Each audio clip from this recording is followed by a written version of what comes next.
Welcome to the Cruise Retreat Podcast. Hi, I'm Rita Perez, and I'm a travel advisor specializing in, you guessed it, cruise ship retreats.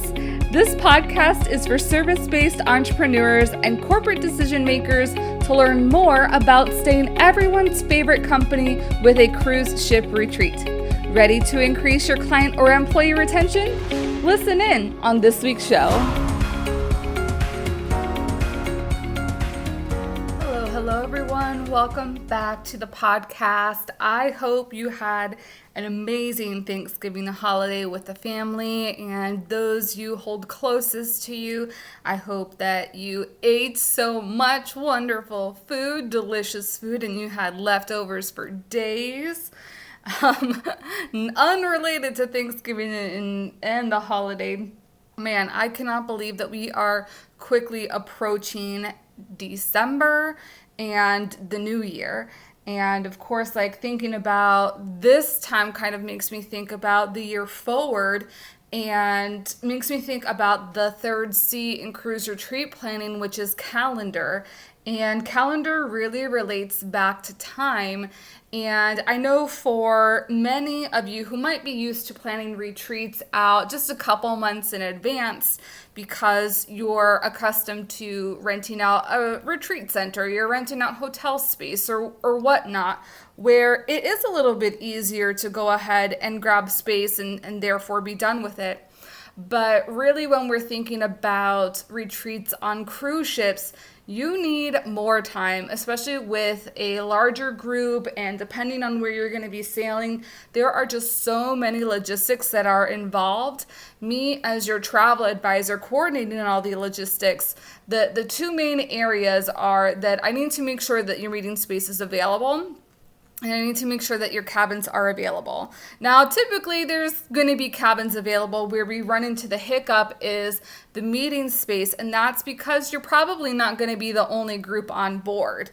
And that's why I say running meetings or in-person experiences or retreats on cruise ships really are one of the best kept secrets in the industry, because what I mentioned in the previous episode where we talked about Calculate is that so much of the normal expenses are inclusive of the cruise fare, meaning you don't have to really pay too much extra than what's already included in your cruise fare. And so when we're talking about calendar, I bring this up because we need to plan in advance, because you're not going to be the only one typically that's going to have a meeting or some sort of event on board. And space does go quickly, not only because there's other people that are going to be utilizing these spaces, but also because there's regular activities that have to happen on board on the cruise ship anyways. There are activities, entertainment, practices, or meetings even that the crew are having aboard that everybody utilizes these meeting spaces on. And on days like sea days, which of course are going to be so popular to have these types of meetings, it is critical that you do planning so many months in advance.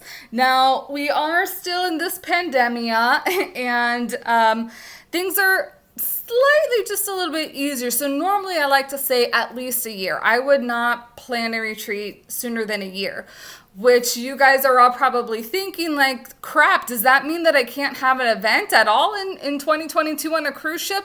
And not necessarily, but I do if you have already planned out your 2022 year and you're already looking to 2023, now is the time to be planning, especially for 2023, because even though I do feel like 2022 is going to be somewhat of a rebound, I feel like 23 is even going to be a greater rebound, and especially with all the media hype going around with this latest variant that we have. I know I've heard some of my colleagues already have had cancellations and are dealing with that. So I think we might be dealing with this whole pandemia for a couple more months. I mean, we'll see. I'm not I've been so wrong trying to predict these types of things in the past, so I don't even want to go with it. But I am saying that right now, as of me putting out this podcast episode, you probably don't need 12 months. I'm trying to be super transparent here. You probably don't need that much. I'm actually working with a corporate client now, and we are planning right now for late spring of next year, and there is still space aboard. And that's also what I'll bring about is that, so I typically say you need 12 to 18 months. Right now, I even say like the first half of 2022 is still really, really great to be able to secure some space because, like I was mentioning, some people are a little bit iffy. Vaccines are required right now on cruise ships. So if you have people who are concerned that maybe not everybody might be vaccinated going to an in-person event, this may actually be a benefit for you and your people, knowing that everybody who is going to be attending is actually vaccinated, because that's a requirement on cruise ships. If you are not in the realm of like vaccines and you know your people aren't going to be vaccinated, you probably want to steer away from cruise ships for definitely is the first half of next year. We'll see how things go and how things shift towards the end of the year. But yes, if you are ready and you're like, okay, I am sold and I want to do this retreat event, get my people together, start transforming lives again in person, you need to reach out to me ASAP. One, because I'm going to be traveling and things are going to be a little bit kooky for me this next month, especially with the holidays abound. But two, has been taking a very long time recently to get back information from my cruise line suppliers as to what meeting spaces are available or not. I don't know what the hiccup is, but it has not taken this long for me in the past as it is right now. So it is taking time to get answers. So that is another incredibly important consideration. Another thing that I want you to think about too is that retreats on cruise ships there's two different veins. So I work with companies who want to bring their teams on board to increase that relationship building in person. And then I also work with small business owners who, same reason, they've been working with people online the past 2 years and they just want to get together in person. And I mean, I experienced that. And if you listen to a couple of the podcast episodes back in, I want to say July-ish, August time, I sailed on a retreat of a business coach that I had been following since 2018. I've never met her in person, never really met anybody that was in her world since then. Like I may have communicated with some people online, but it was a totally different experience to be able to get into her world in person and communicating with these people offline. The relationships that we were able to make, that doesn't happen. And it's not because we were in person. Well, part of it is because we were in person, but even moreover was because we got to experience this incredible world journey together. We got to experience new cultures. We got to discover new areas of the world together.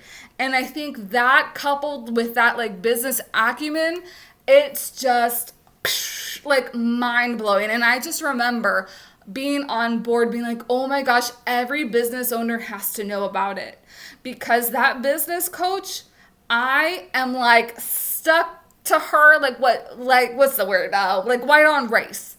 I will be and am one of the biggest advocates. The people that have become my friends, I've been able to bounce off so many ideas from. My roommate. We have been friends for over 10 years and we have never been closer since this event.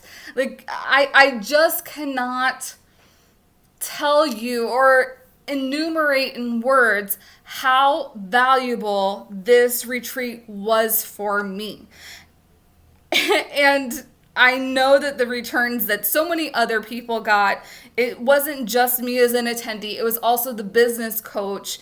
And there really is just a ripple effect, because and this is why I love working with heart-centered leaders, once you're able to fulfill your cup, you're able to fulfill other people's cups, and it's just a ripple effect over and over and over again. So what does that all come back to is that we need to make sure that we're timely. This is not something that you can say in a weekend, I want to plan this retreat on a cruise ship, and yeah, we're just going to do it. We're just going to go. No, this does take time. So if you have that idea spurring in you, we need to go ahead and start working on different things. I need to see what kinds of cabins are available, because that's a very important aspect of the experience that your clients are going to be, or your employees are going to be experiencing when they're sailing. They want to have really good cabins. Ship is also another really important factor. And of course, getting the meeting space that you need, regardless of whether it is a cruise at sea or a cruise on a river throughout Europe. So, all that to say is that timing is very, very important when you're planning. It's important all around, but it's especially important when you're planning retreats or any sort of events on cruise ships. And you need to just make sure that you're planning ahead so that you give yourself enough time and enough leeway to make sure all the things on your checklist, on your wish list, are able to happen with that extra time of planning. So if you have any questions for me, please do not hesitate to reach out to me, Rita at ritaventures.net, or you can head over to the show notes, click on the discovery call link, and you can set up some time with me. And I feel like I'm probably going to be blocked out for the rest of the month, so I will try and open up some January dates, hopefully soon. If you don't see those, just keep checking back on the link. You guys have a wonderful week, and I'll see you here back next week. Thank you for joining me on the Cruise Retreat podcast. Please subscribe and leave the show a rating on your favorite podcast platform. And don't forget to take a look at the show notes for important information and links. See you next week.